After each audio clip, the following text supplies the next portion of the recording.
will also require $50 tips. Right? That's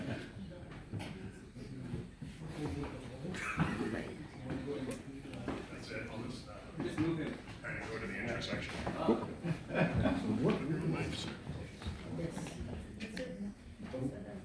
He's trying to figure out where to go. We see you. I'll just take a little stroll. From the guy. Good evening, ladies and gentlemen. Good evening, CO. Madame Unger. Bonsoir, messieurs les officiers, mesdames les officiers. Good evening, friends of the regiment.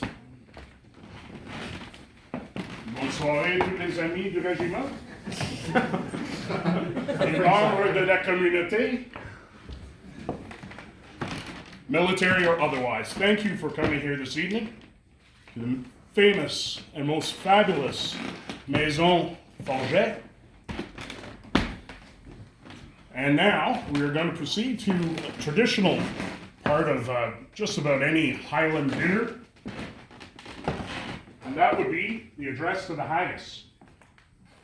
Pretty much any mess dinner of the Black Watch, you're going to have a part of the evening where, usually at the beginning, but after the first couple of courses are served, where the haggis is marched into the room with maximum ceremony, and then we will proceed to address the haggis, reading the poem, and it's a Highland regiment, so why not have, it can't be more ironic than to have the poem written by a Lowlander.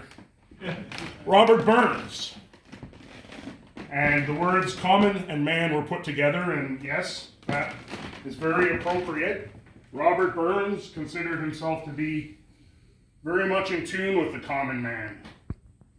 And so, as we just moved past the 25th of January, which is the birthday of Robert Burns, many celebrations were held during that week.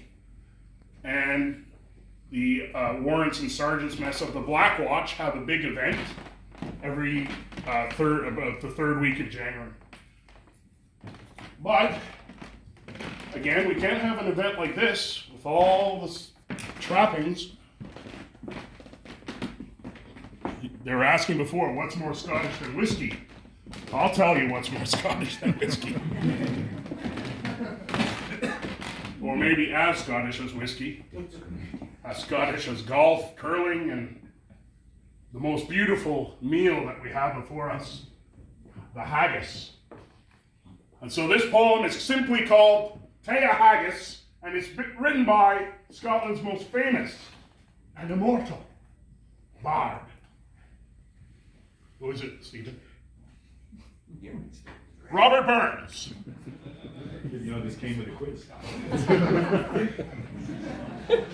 Therefore, your honest, sonsy face, great chieftain, oh, the puddin' race, a beautiful you take your place, pinch, tripe, or therm, weel are ye worthy o' a grace as langs me arm. The groaning trencher there ye fill, your hoodies, like a distant hill. Your pen would help to mend the mill in time of need, yet through the pores the dews distill like amber bead. His knife, see rustic labor daft, and cut you up with the ready slight.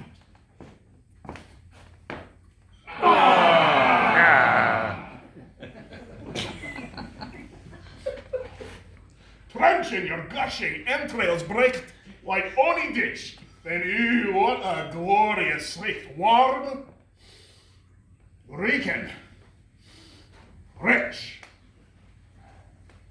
Then horn for horn, they stretch and strive, they'll tap the hindmost and on they drive, till all their wheel-swallowed kites be live are bent like drums. Then good man, this like to ride. You thank it, hums. Is there that or his French ragout, or olio that would start a stew or fricassee that would make her spew the perfect scunner, look down with sneering scorn from view on sick a dinner. Poor Dale, see o'er his thrash, as feckless as a withered rash, a spindle shank again with lashes neave and knit, through bloody flutter field to dash. Oh, how unfit the mark the rustic Haggis fed! The trembling earth resounds his tread. Clapping his wally knee the blood, he'll mat it whistle, and arms and legs and heaves the snag.